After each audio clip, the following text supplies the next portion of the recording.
Yeah, hi, my name is Ahmed. I come from the glorious country of Iraq, and I'm a born Muslim. My problem is that I practiced Islam when I was... Brother, first we'd request questions from the non-Muslims. Once all the questions from non-Muslims are over, inshallah, we'll give you a chance. Yeah, but I'm telling you my problem only. Okay. But you said you're Ahmed and you're a born Muslim. I am born Muslim. But now are you a Muslim or not? I'm agnostic. Oh, so now you have left the religion of Islam. Yeah, I'm confused. Okay, fine. If you have left the religion of Islam, you can ask the question, brother. Okay.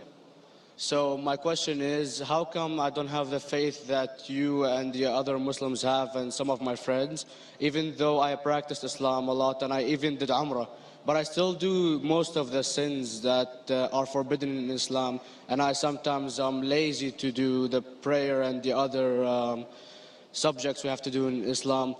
I have read many books about other religions and conspiracy theories and documentaries and such. I even have seen your own videos on YouTube, and there are many questions that go around my head about Allah and the Messenger and Muslims in general. And basically the most important question is, you said in one of your debates or questions that Allah is the creator and He's uncreated. But I have realized, how can the uncreated exist? And if He exists, how can we notice Him? How can we see Him or hear Him or feel Him or know of His existence if He's uncreated in our own dimension or so? That's one of the questions. Brother Ahmed said that he is a born Muslim. He comes from Iraq. He read the Quran, he read the books, but he commits many sins. He believes maybe sometimes he's agnostic and he's lazy for praying. Brother, before I answer your main question, if you do sins and if you're lazy for praying, that does not make you a non-Muslim. As long as you believe that praying is fard, sometimes you miss, it's a sin. It's a major sin that you sometimes don't pray, but that doesn't make you a non-Muslim. If you say praying is not required, then you're doing kufr. But if sometimes you do sin, sometimes minor sin, sometimes major sin, it is haram, it's forbidden, but that does not throw you outside the fold of Islam. There are sometimes waswasa of the shaitan asking you, you're a Muslim, but this is wrong in Islam, this is wrong. And it does deviate the person's mind. At that time, maybe your iman may be low. But these things should not make you consider that you're non-Muslim. Regarding a question that I mentioned in my speech, and you're right, that Almighty God is the creator, but He Himself is uncreated. You asked the question, how can the uncreated, how can we see the uncreated, and how it's possible? Allah subhanahu wa ta'ala is Khaliq, is the creator. And by definition, He's uncreated. Because normally people say that when they try and prove in logic that everything has a creator, who created this table, the carpenter, from where he got, from the tree, who created the tree, so it goes back to Allah. So when many of the people try to convince an atheist, they try and say that everything has a creator, and then they get trapped when the atheist asks him who created Allah. So if you hear my tapes, I never go that way. I ask the atheist that how did you come to know about the universe? How did you come to know about the functioning of the stars, of the sun? And he says, and goes back, that the creator. So it's the vice versa. So if you know how to deal with logic, you don't trip over this problem with the atheist trap, the Muslims or the believers, by saying who created Allah. By definition, Allah is uncreated. And if you ask the question, who created Allah? If you have heard my tapes, I give the reply, that suppose a person comes and says that my brother John. Yeah, I know, I saw that, I heard that's funny, but I mean, how does he exist if he's uncreated? Not that is Allah. Yeah. That's the difference between you and Allah. How does he exist? Means he was existing. He doesn't have a beginning. You and I have a beginning, that's human being. So that's the difference between us and Allah. You can't say that Allah has to be like us. If Allah is like you and me, why should we worship Him? I see, but have you heard of the phenomenon, the Big Brother, used by various orders and political agendas to control the people and such by implementing it into multiple gods, and then later on it became a monotheistic religions all over the world to make it easier for Big the Brother, people to... sorry, I've never heard of the religion Big Brother. It's not a religion, it's like a theory, an idea, basically. For What does it say? Yes? What does this idea say? What does it say? Is that when you have a big brother, it's easier for you to live life. When you have someone watching you the whole time, understanding you the whole time, protecting you the whole time, being with you the whole time, and you can talk to him, although he never talks to you back, maybe in your dreams, due to your mind and such, it's easier for you to live. While a human who does not have a big brother and is not easily controlled into doing so and is having complete freedom is a danger for the major ruling powers and such.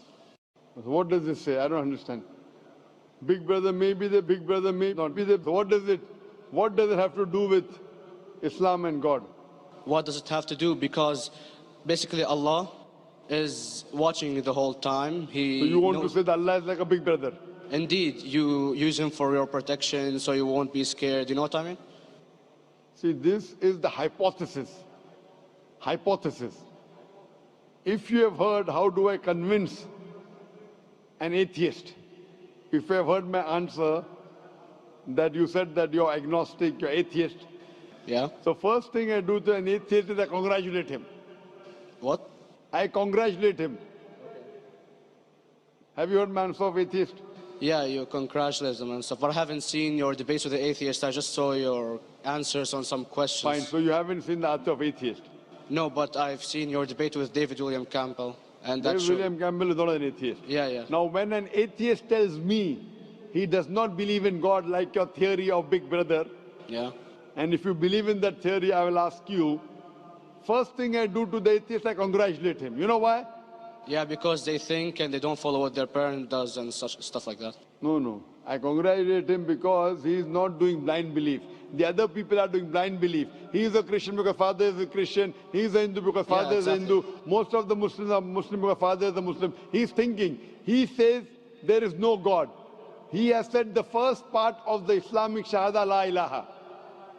The reason I congratulate him is because he has said the first part of the Islamic Shahada, Islamic Creed, La ilaha. The only thing I have to do is illallah, which I shall do inshallah. So if you have heard my answer, an atheist becomes an atheist because he believes in science, he believes in logic. Or I ask him that if an equipment is bought in front of him, which no one in the world has ever seen, and if the question is asked that who will be the first person who will be able to tell you the mechanism of this new equipment, what is the answer? Of course, he's going to tell you the producer or the maker of this equipment. Creator, producer, maker. So when we ask him questions that how did this universe come into existence, he will talk about the Big Bang.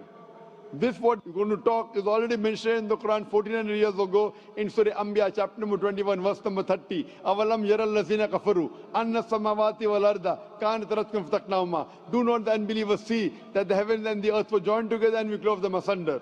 This what you came to know 50 years back is mentioned in the Quran 1400 years ago. Who could have mentioned that? Well, in various civilizations in like 2000 or 5000 BC before Islam came or Christianity itself, there was various civilizations that are good in astronomy and they know more about our solar system than we do now, sadly. Brother, your knowledge of science is little, not in-depth. I do agree. There are certain things which were known as hypotheses. For example, we came to know, we were proved that the earth was spherical in 1577. I know that in 6th century BC, there were Pythagoreans who believed that the earth was spherical. But the same Pythagoreans who believed the earth was spherical also believed that the earth was the center of the universe, which is wrong. You show me one civilization which believes 100% what the Quran has mentioned. I challenge you. What you say, so do you mean to say there was a person who said, okay, this civilization, out of 100 things, these 2 things are right. Out of 100 things, these 5 things are right. Out of this 100, and picked and chose. Who can do that? No one besides the Creator. Even if you know that there were 10 different civilizations, hundreds of civilizations, there is not a single civilization that you know in the past which knew 100% of science what we know today. So where is your logic? Where is your theory? I do know that certain things are hypotheses, which were proved later on. But there is not a single civilization which knows everything what is mentioned in the Quran. So the answer goes back to the original question, who could have collected this in the Quran? Someone 1400 years back, could he do and say, okay, out of these 100 things, these 3 are right, out of these 100 things, these 2 are right, out of this, it's not possible. Mathematically, it's not possible. Well, you never gave the idea of extraterrestrials or so. I mean, knowledge is power, and... Brother, I'm asking you a simple question. We are not come here to have a debate. Yeah. I'm asking you a question. Point out a single civilization. You're asking something else. Yeah, we are not here to discuss. You can come in the room and discuss. You ask a question, I'm giving you the answer. You gave about old civilization. I told you you're right. But out of 100 things, 98 they were wrong. So I'm asking you, who could have mentioned this in the Quran? You're talking something else now. Yeah, well, I'm asking you a simple question, 2 plus 2 equals how much? You're saying, I'm telling you 3 multiplied by 3 is how much? I'm asking a name, you're telling that where do you live? I'm asking a simple question, name me a single civilization which has everything what was mentioned in the Quran. Do you know of any or not? Yes or no? Well, not everything, of course. Even not 10%? Why? Babylon knows of most of the planets and such.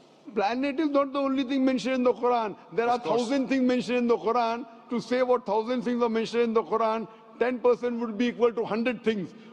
Did Babylonian civilization knew about 100 things mentioned in the Quran? No, because they you don't cannot. have the They knew 5 or 6 things. In percentage wise, very small. So, of course. Who can be the author of the Quran besides the creator to know what is right, what is wrong? Today science has established the hypothesis mentioned by Babylonian so many centuries back is today proven. So these were hypotheses in the past, which out of them many have been rejected, some have been accepted. So to collect all which is 100% correct has to be from the creator and no one else. Hope that answers the